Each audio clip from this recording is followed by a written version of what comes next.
Hi guys, in this video I'm going to show you my process for painting a tiger's eye using acrylic paint. If you like it, please make sure to like the video and subscribe. I start by applying a thin wash of burnt umber paint mixed with water for a base tone. I've used graphite pencil to draw out the shape of the eye first.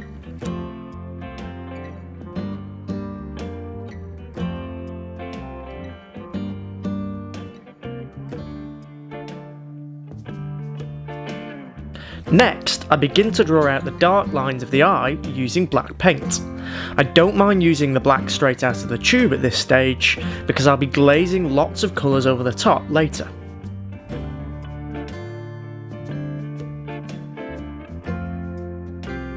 I'm using an average sized round brush. I'm not looking for details, but I want enough control to add the darks where I want them to be.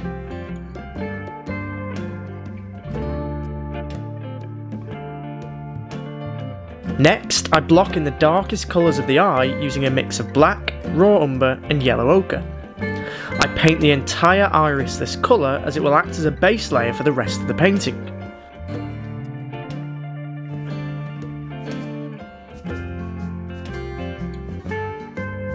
Next, I block in the brown fur around the eye.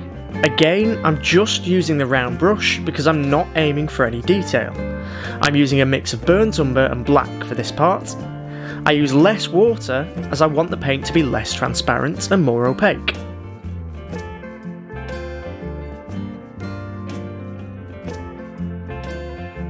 Wherever there's going to be white fur next to black fur, I want to transition the two by adding a line of saturated colour. In this case, I'm using burnt umber. I feel this adds to the realism of the eye and gives it more depth and more natural looking fur.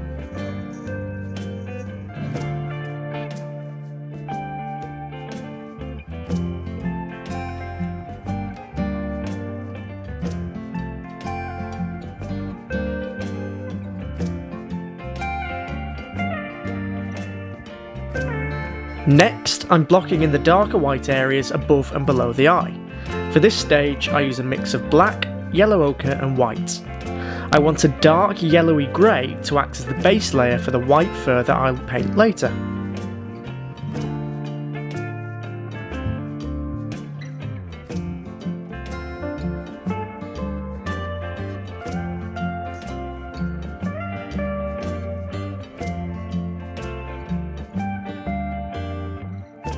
Move on to blocking in some rough stripes above the eye using black paint.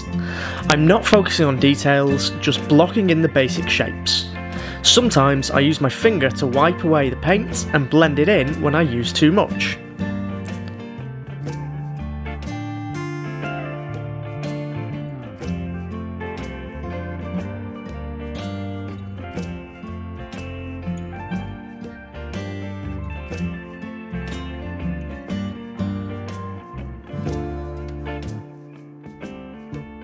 Next, I brighten up the iris using layers of burnt umber and yellow ochre.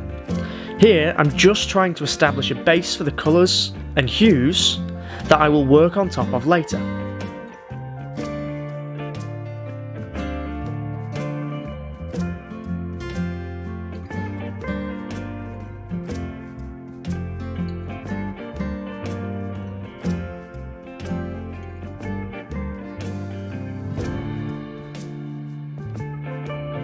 I use blue mixed with the yellow and brown to add some green tones, then build up more details using a small detail brush.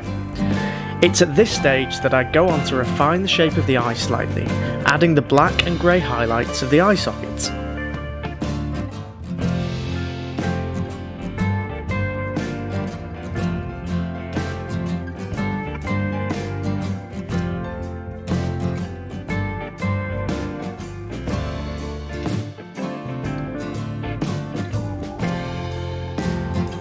Next, I begin to paint the skin underneath the eye.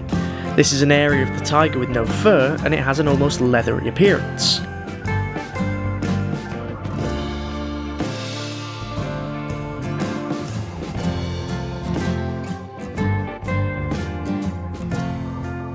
I'm using mixes of blue, black and white, using a small detailed brush to add the bumps and pores found on that section of the eye. I add a touch more whites for each subsequent layer, making sure never to go past a dark to mid grey. I don't want it to appear too light.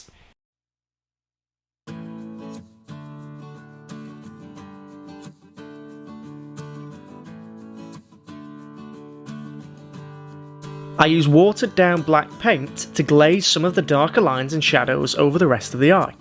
Again, I use the detail brush as I want to be as accurate as possible.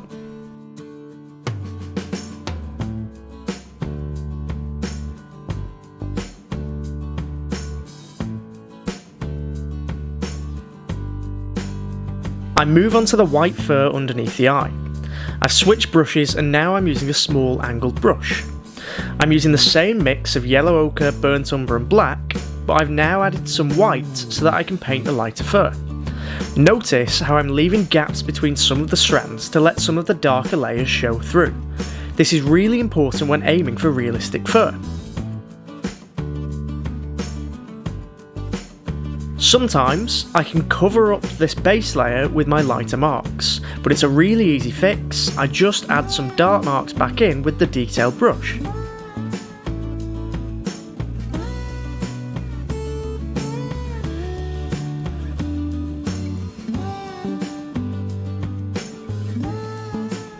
I repeat this whole process, gradually getting lighter with each layer, building up the fur, making sure to leave those gaps for the darker layers. I keep on adding more and more white until I get to my lightest layer. This is where I use the detail brush to add the finest hairs. It's important to note that I never use pure white. This final layer is actually a mid to light grey colour.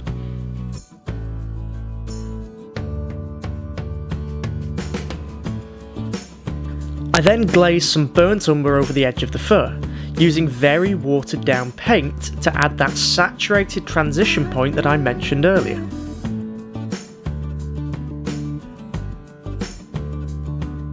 To add to the realism, I like to paint back in some of the darker lines again, making sure to overlap the whiter fur and give the appearance of multiple layers. I use a small detail brush to do this. Sometimes the lighter fur gets dulled down when I do this step, so I just add a few more lighter strands once the dark layer has dried.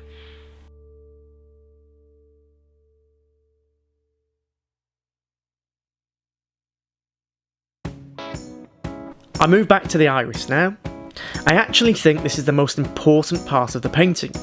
If you can get the eyes bright and full of life, it can really add something special to your work.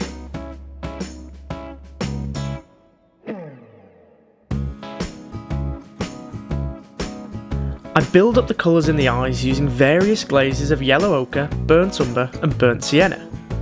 The bottom of the iris is brighter as this is where the light usually hits. At least that's where it was hitting on my reference photo. The top part of the eye is darker as this is where the shadow cast by the brow would be.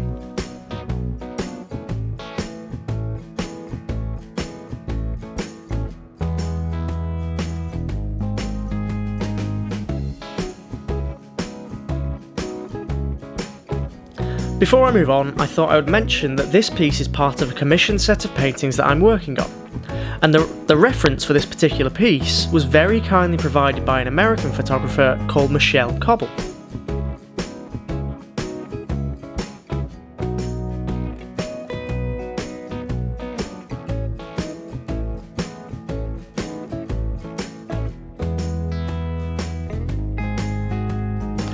Make sure when you're painting from reference, you're either using your own photos, royalty-free photos, or you've asked the photographer for permission to use their work.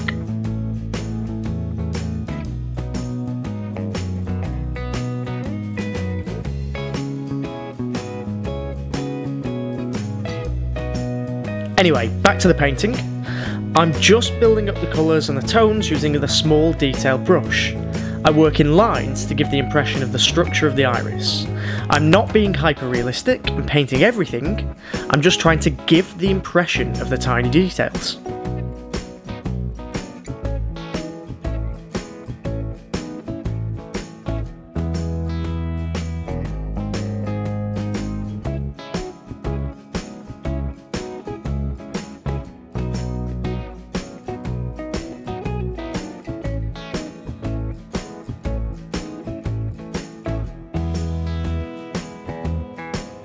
Now I move on to the white fur above the eye. I start by painting some black lines in the direction I want the fur to go. I then apply some hairs using the same angled brush and yellowy grey paint as before, making sure to leave some of those dark layers showing through. I repeat this process, adding slightly more white to my paint mix each time to add the lighter fur.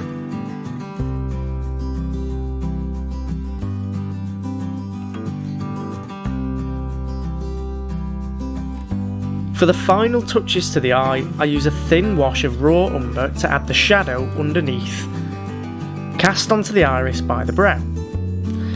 It is very important that you think about light and shadow when you're painting eyes to make them look as realistic as possible.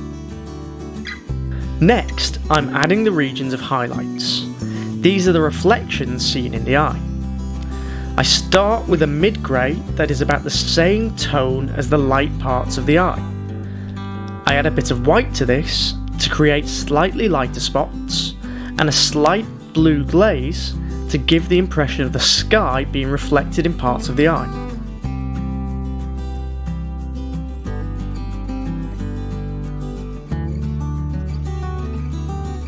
I do a few final touch-ups, glazing some shadows around the eye, and then I'm ready to call it finished.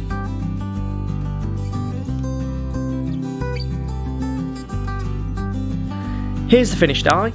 As I said, it's part of a much larger painting, so quite a lot of this eye will be painted over with snow. I'm working on another video that will show the process of the entire painting. I hope you found this video helpful, and the techniques I used here can be used when painting other animal eyes or using oil paints. If you wait long enough for the layers to dry properly, you should have no problem using the same techniques using oils. If you enjoyed the video, please make sure to give it a like. As always, thank you so much for watching, and remember to subscribe to Studio Wildlife for more wildlife art tips.